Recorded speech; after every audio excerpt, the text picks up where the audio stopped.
Si ton cabinet de thérapeute ne décolle pas, c'est probablement à cause de ces erreurs fatales et la cinquième est la pire. Tu t'es formé en tant que thérapeute, tu as investi de l'argent, tu as investi du temps pour être bon thérapeute, mais aujourd'hui pour remplir son agenda, il ne faut pas être bon thérapeute, il faut être aussi entrepreneur. Et en ayant ces deux compétences, ça permet de gagner du temps sur ton activité et de développer rapidement une activité qui te ressemble. Tu es compétent, tu travailles dur, mais ton agenda n'est pas suffisamment plein. Tu penses que le bouche à oreille va venir progressivement et naturellement, mais malheureusement, ça ne fonctionne pas comme ça. Alors aujourd'hui, je vais te dévoiler les 7 erreurs qui sabotent ton bouche à oreille et surtout comment les transformer en machine à nouveaux rendez-vous. Reste bien jusqu'à la fin parce que je vais te partager une stratégie qui peut te permettre de doubler ton nombre de rendez-vous par semaine en quelques mois.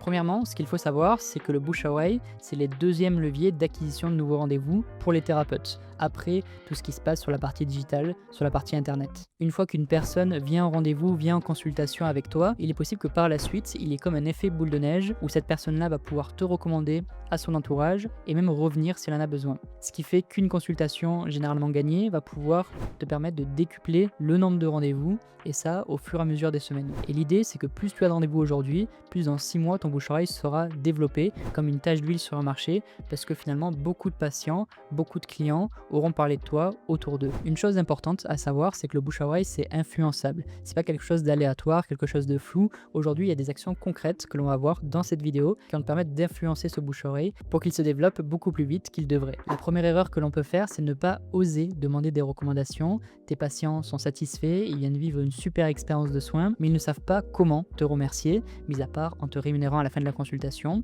Donc tu vas pouvoir demander, par exemple, si j'ai pu répondre à vos attentes, n'hésitez pas à me laisser un petit avis sur ma fiche Google et à me recommander à votre entourage. Ce sera un plaisir de les accompagner dans leurs problématiques. Et le fait d'implémenter ce genre d'habitude dans ton quotidien de thérapeute, ça va te permettre de changer drastiquement tes recommandations. Mais il n'y a pas que ça, comme par exemple oublier le premier objectif d'une consultation.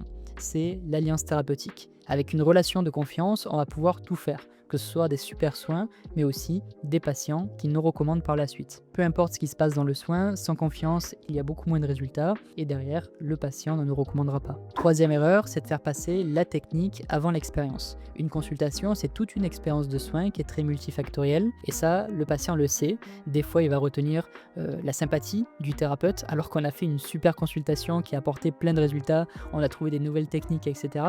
Non, le patient va pouvoir retenir ce qu'il a envie de retenir. Il faut faire très attention parce que des fois on peut avoir des points communs familiaux, des loisirs, des centres d'intérêt communs que l'on va utiliser dans la consultation pour créer une super relation thérapeutique.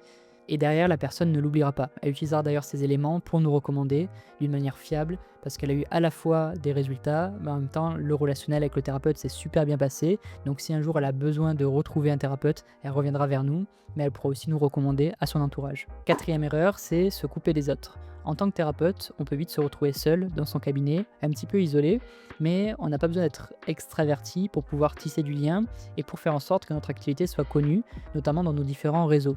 On peut avoir un réseau familial, on peut avoir un réseau associatif dans lequel on est actif, on peut avoir un réseau amical. Bref, il faut que les gens qui sont autour de nous savent qu'on est thérapeute, savent qu'on est en train de développer notre activité et ça va pouvoir faire comme une armée de prescripteurs qui vont nous aider dans notre quotidien à développer notre activité.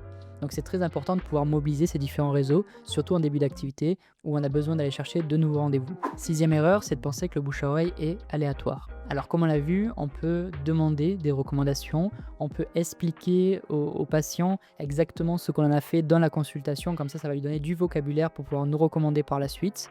On peut créer des réseaux et pouvoir les stimuler pour qu'ils puissent nous amener des rendez-vous, notamment en créant des partenariats. Ça peut être des partenariats avec des clubs sportifs, avec des entreprises, avec des maternités, avec des associations, etc. D'ailleurs, une chose que je pourrais recommander pour développer son bouche à oreille, c'est d'être complètement proactif, de ne pas attendre les patients, de ne pas être passif parce que généralement rien ne va se passer, mais d'aller vraiment de l'avant et de provoquer les opportunités pour son cabinet. Et c'est comme ça qu'on va y chercher chaque semaine de nouvelles réussites et qu'on va construire une activité qui nous ressemble. Deuxième conseil très important, c'est que la plupart des thérapeutes pensent qu'il faut des années pour développer son activité. C'est une fausse croyance, il faut simplement les bonnes stratégies et investir son temps sur les bonnes choses, comme par exemple en début d'activité où on peut avoir des problèmes de confiance en soi, on a tendance à enchaîner les différentes formations thérapeutiques alors que finalement on est bon en consultation et on a besoin plutôt de se former sur cette casquette entrepreneuriale et c'est ça qui va faire le gros de la différence sur le développement de son activité. C'est exactement pour ça qu'on a créé Boost ton Cab,